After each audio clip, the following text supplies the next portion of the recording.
Hello, I'm Mario Toneguzzi, and this is Saskatchewan's podcast on Canada's Podcast Network. Joining me today is Kristjan Hebert, who is managing partner of Hebert Grain Ventures. Thanks for joining us today, Kristjan. Yeah, thanks for having me, Mario. Well, let me just start by asking you what exactly Hebert Grain Ventures is, and what do you do? I mean, our main operating business is a grain farm in southeast Saskatchewan, located in Moosomin. So we grow wheat, canola, barley, peas, oats, and hybrid rye. I've had a fairly quick growth rate, I guess. I got home from university in 2004 and did my CPA and moved back to the farm in about 2008.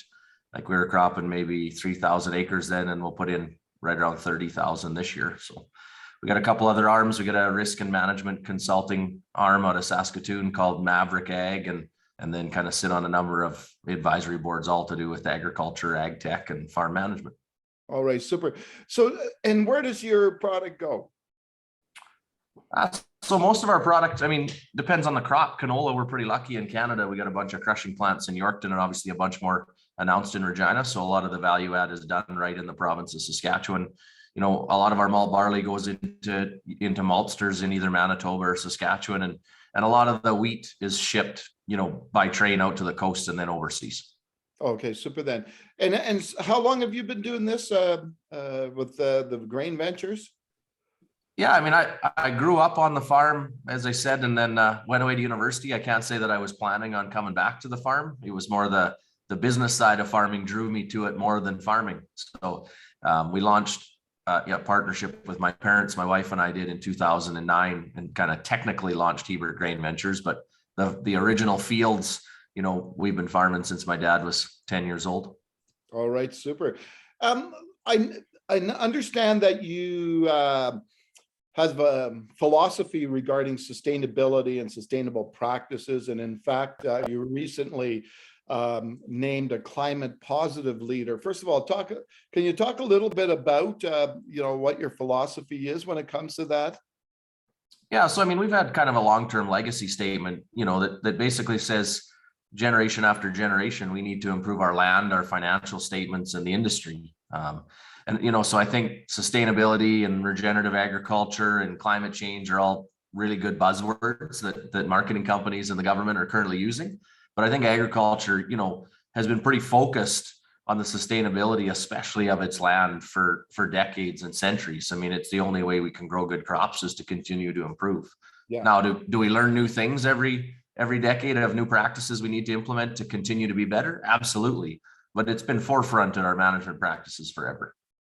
Can you maybe list off some of the things you do that you would consider sustainable practices on the farm there?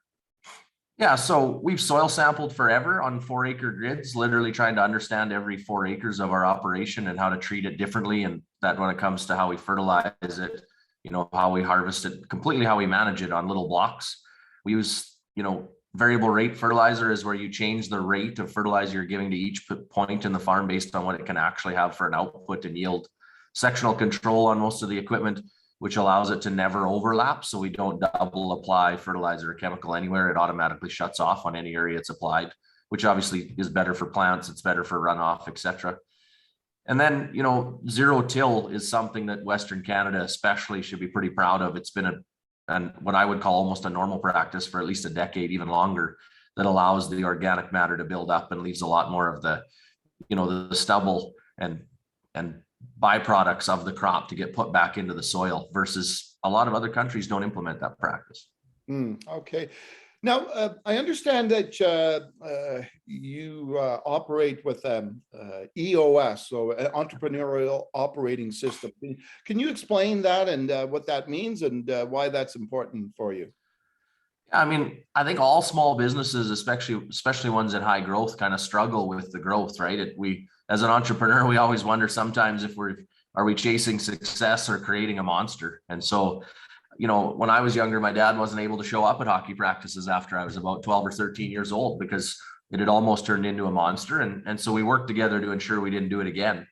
So that's where we found EOS. There's a book called Traction, wrote by Gino Wickman, and a couple other books that he's wrote that take you down the process. But more or less, it's an operating system for small businesses that allows you to still move really fast but, have goals, they call them rocks, and have good communication and accountability right through your organization. I kind of explain it like the iPhone, right? If it didn't have the background of iOS, none of your apps would work. They wouldn't talk to each other. And so EOS is, to me, it's a bit of a play on words. It's an entrepreneurial operating system to allow the business to thrive. And really, it's to maximize your people because they're all focused on a common goal. Okay. What are you thinking of in terms of the future for with Grain Ventures? What are your plans and goals, I guess, as you look into the coming years? Yeah, so we have 10-year targets, and we break them right back into 3-year targets, and then honestly into quarters. And so every goal we have is certain aspects we have to accomplish every quarter. So I would say if you talk to myself or any of my team, we don't plan on slowing down growth. I mean, we kind of feel that if you're not growing, you're dying, especially in today's world where inflation doesn't appear that it's going to stay around 2 or 3%.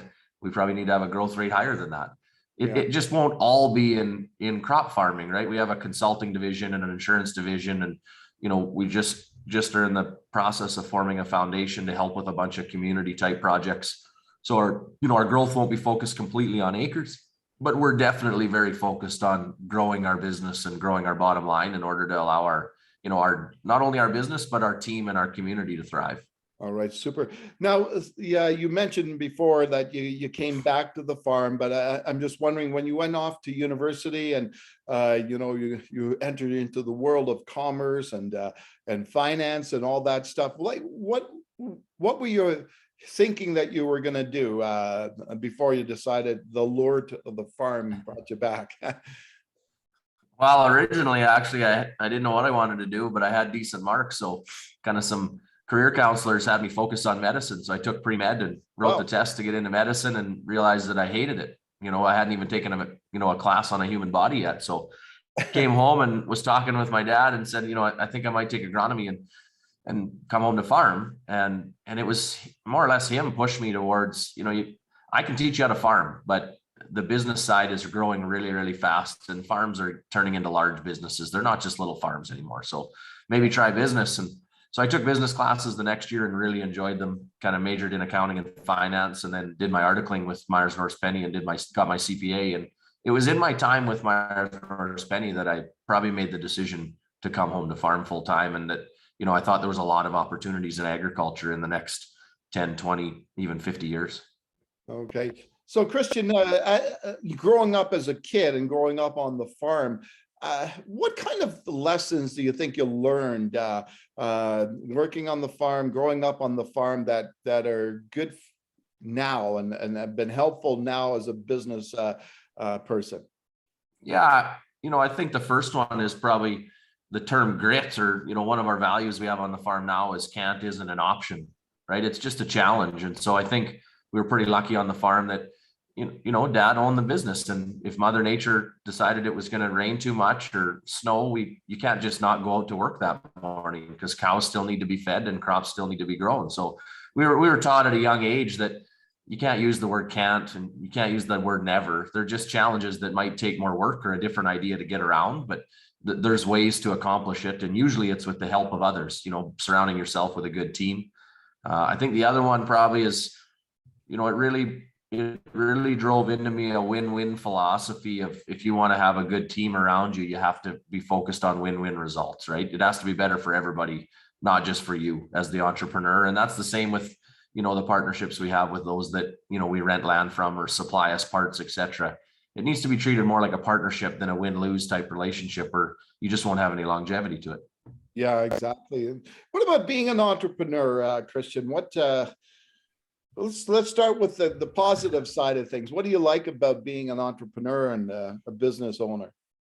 Well, I think one of the biggest positives is, if you like to bet on yourself, right? You have nobody else to blame in most cases, right? A lot of the decisions and the outcomes rely completely on you, right? It's your passion, and you have to surround yourself with really good people to get there, but you really can't blame too much on other people.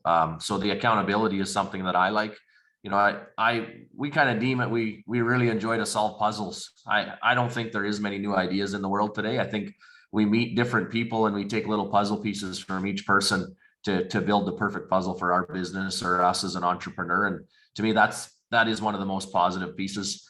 I also like that, if it's in your hands to build your business correctly, if you want to have time with your kids, Yeah. right? So we hear some entrepreneurs that, can't coach, can't go on trips, etc. And in my mind, that's just 100% on you. In that, don't get me wrong, I work significantly more than I ever did when I was on a T4, but I have control of my calendar most months of the year, that if I want to go to my daughter's horse show at noon or coach hockey at 3:30, I can move my calendar around in order to accomplish that.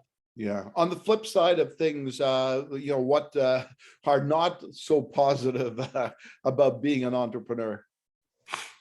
I would really say there's only two kind of challenges that I, maybe think about. One is that, as our payroll gets higher and higher, it's the one I don't feel stressed very often, but the one thing I maybe get nervous about occasionally is just how many people rely on our business, to provide for their family. Yeah. And so, it's one thing to make a bad decision to hurt yourself or your own business, but if I ever got to the point that I had to, let go really good team members, that would bother me. Luckily, so far we haven't ever, but it is a worry. And secondly, I struggle sometimes with a bit of the challenge with the percent of the population that actually just simply flat out doesn't understand entrepreneurship. They feel it is very similar to working for a normal, Monday to Friday T4 job. And it's really hard to relate when it comes to discussing the risks and the finance and, and the ups and the downs that not only the entrepreneur, but his or her family goes through. And so I think a lot of entrepreneurs can get pretty lonely. Yeah. If you had somebody that was young coming up to you and asking you about being an entrepreneur and advice, what would you give them in terms of advice? I mean, my biggest piece of advice is, I think the best entrepreneurs are addicted to the game, right? They're not addicted to money. They're not addicted to, having a nice car or being able to control their calendar. They're literally addicted to the game of business that they've decided to play. And so I kind of remind, we played lots of hockey when we were younger. And I mean, I'd have played hockey 20 hours a day when I was 10 years old and nobody had to pay me to do it. I just loved it, right? I was passionate about it. It gave me purpose. I was part of a team. And I think the best entrepreneurs are the same way, right? They still have that heart of a 12 or a 15-year-old kid playing their favorite sport. Some days they don't even realize that there's millions of dollars at risk. They're just addicted to playing the game, and usually the outcome is in their favor. Yeah, no, that's interesting. Yeah. So as you look back, on your journey here of being an entrepreneur, did you have any mentors that helped you along the way, or even, I don't know, books that you read or examples that you followed, other successful entrepreneurs? Absolutely. So, I mean, I think education is a critical piece of entrepreneurship, and I don't think you're going to have one book be the holy grail or one mentor, but as an entrepreneur, you have to continually focus on education and moving your own, personal forward in order to keep leading. So, I took some really good courses. I went to a course down at Texas A&M called TPAP, the Executive Program for Agriculture Producers, and I'm part of a coaching group out in Toronto called the Strategic Coach that's been really good. As you mentioned, we implemented EOS. I probably read 2 to 4 books a month, depending on the month of the year. And I'm not a fairy tale book guy. I pretty much read all business books. So, things such as the 5 a.m. Club and Good to Great and the E-Myth Principle, they all still sit beside my bed. I'm reading one right now called Indistractable, that just talks about how all the companies out there are finding ways to distract us. That's how they make their money. And so how do we set our life up to be indistractable? Constant reading. When it comes to mentors, I think you try to find them on different areas of your life. So not only do we have mentors, we have advisors for our companies that I think, see the future slightly different than maybe the normal, to help kind of guide some of my principles and maybe call me out if they think I'm pushing the principles too far one way or the other, past black or white. So, I think you always want to surround yourself with different types of people, right? You don't just want mentors that think the way you do, because it'll leave you open to a blind spot. But, I think you want to surround yourself with mentors, with friends, and with education that help round out your leadership style. All right, super. Now, obviously, we all know that, being an entrepreneur in many ways is a 24/7 job. how would you describe what your work-life balance is? Yeah, I'd probably have to call it more like work-life integration. So, I mean, from the outside looking in, I coach both my kids hockey. So, I mean, Oh, all winter I'm at the rink by, 4:30 most days, and there for 2 or 3 hours every day, which, I think a lot of entrepreneurs would probably struggle with. And even some people in 8 to 5 jobs would have a hard time getting off at 4 to go coach hockey. So yeah. can I make time for the really important stuff? Absolutely. Is there days where I, work till 2 o'clock in the morning and start again at 6, or get up at 5 or 6 most days? And absolutely there is. But I think the hardest part for a pure work-life balance for an entrepreneur is if you set your business up right, you literally do only work on things you love doing, right? So Yeah. step one, I would always say, I made a mistake quite a few times when I was younger that we don't make anymore, is that if I find good people, I hire them, and then we find work afterwards. Entrepreneurs are really good at finding enough work for everybody, but usually they find way too much work, they burn out, and then they hire people, which tends to be the wrong person because your back's against the wall. So the one rule we follow, pretty closely now is that if we ever have access or see a good person that we want, we find a way to hire them, and then we build the work around them. So that's really allowed us to delegate and kind of elevate our business structure a lot more simpler than we used to in the past. And then, I also find too, the more you delegate, the more stuff you work on that you're passionate about, but it's also higher level. So I probably get more tired quicker than I used to, because I had tasks that maybe weren't at my level that I was still doing before because we hadn't hired the right people. But for me, those were almost a break because they weren't necessarily real mentally draining.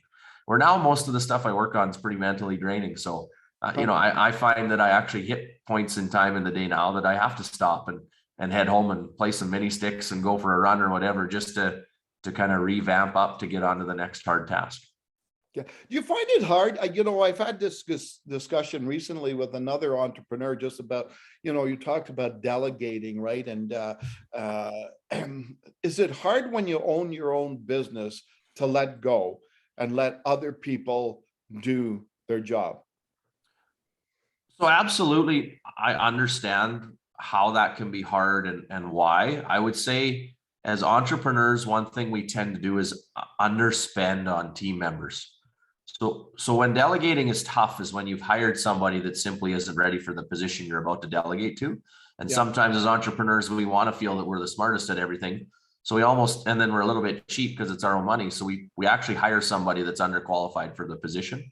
I would say that every time that I've overspent on people and hired people that are, I would say, almost overqualified, I've been so surprised at how fast I can delegate. And to be honest, how there's large parts of my business that they're just simply better than me at, right?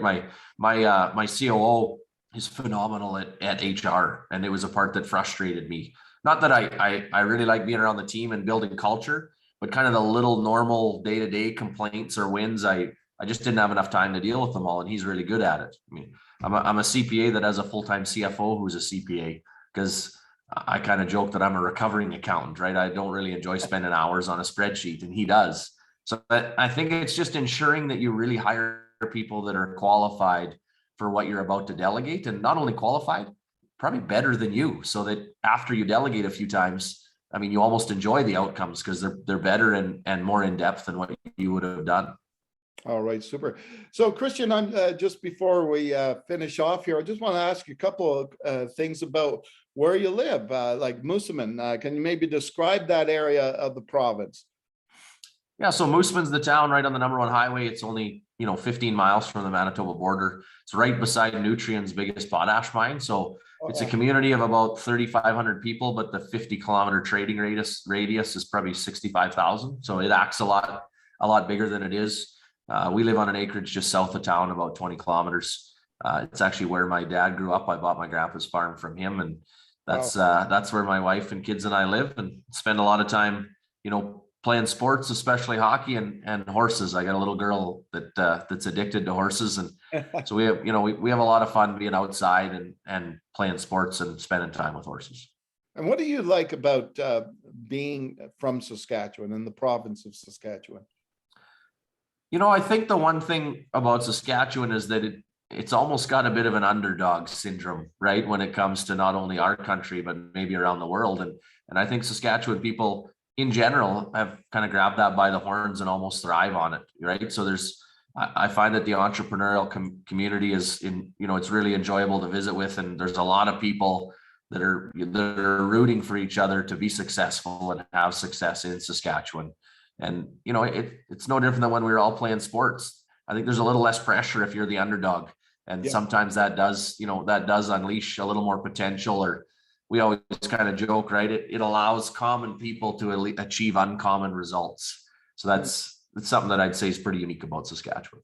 And obviously I have a personal interest because my wife's from Saskatchewan, but I always find that there's a sense of pride there, no matter where you are, whether you're in Calgary or whether you're in Moose Jaw or whether you're in Toronto. If you're from Saskatchewan, that pride never leaves you, right?